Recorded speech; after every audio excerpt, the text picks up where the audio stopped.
I was reading the Dungeon Master Guide to my daughter as a bedtime story the other day because you gotta start 'em young when I ran across the rules for madness in D&D 5e. And it got me thinking about all the cool ways it could be used to mix things up in my games, and thinking about D&D is fun. So welcome back, my homies. Today let's talk about madness in D&D.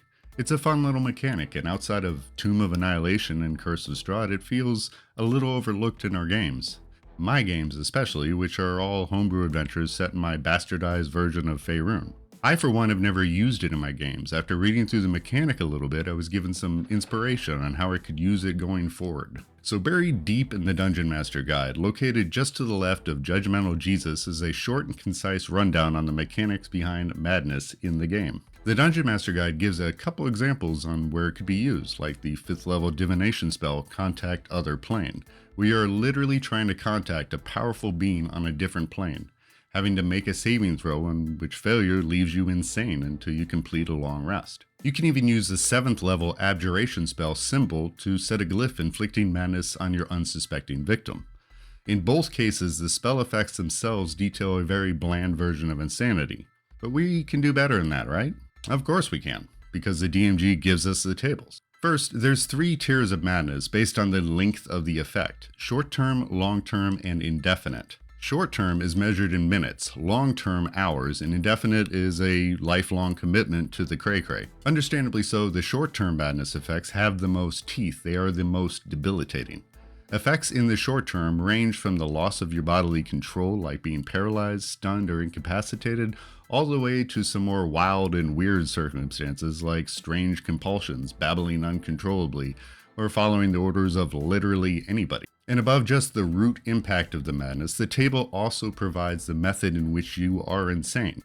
Whether it's laughing uncontrollably Joker style, hallucinations, or the uncontrollable urge to eat dirt. Short-term madness would be most appropriately used in combat, where 2 minutes lasts an eternity, because outside of combat it would be short-lived, largely without impact to the plot of the game. So for those times when you need to mix it up outside of combat, you're best served jumping down to the long-term madness table, where we can put them in the funny farm for hours, not minutes. Here you can find those effects that could spice up a dungeon crawl in wild ways, plunging your players into chaos by giving them amnesia, becoming deaf or blind, or sudden uncontrollable obsession with an object, Golem style. These effects in most cases don't have quite the debilitating impact of short-term effects, and feel more like solid plot devices or roleplay opportunities. Now, indefinite madness is actually just character flaws, more than full-blown insanity.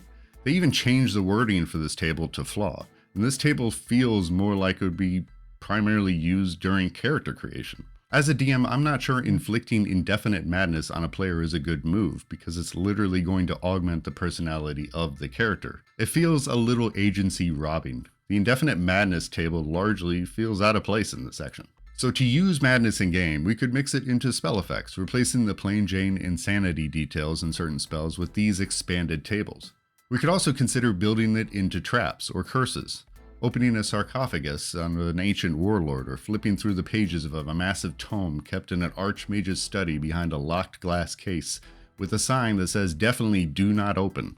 I for one tend to avoid random tables most of the time, preferring to choose effects that lead to the best gameplay possible.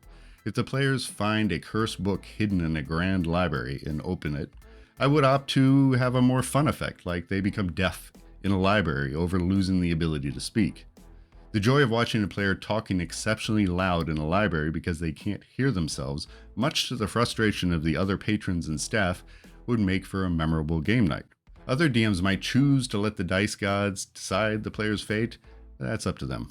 Now, curing madness is also detailed in the DMG, although a little bit poorly. They mention calm emotions, but I would allow that only if it is really relevant to the effect the madness is causing. Calm emotions wouldn't be appropriate for suppressing the effect of a deafened player, but would be for one suffering from paranoia or uncontrollable laughter. They go on to mention lesser restoration, remove curse, dispel evil or good, or even greater restoration. It's interesting because literally none of the effects of any of these spells specifically mention insanity or madness. So it's very much up to the discretion of the DM whether or not the spell can counter the effects, and to what extent. And you know what else is crazy? We passed 1,000 subs. Thank you all so much for continuing to tune in, commenting, liking our videos, and help us improve our craft as we build our baby channel. So have a killer week, and I will see you guys next time.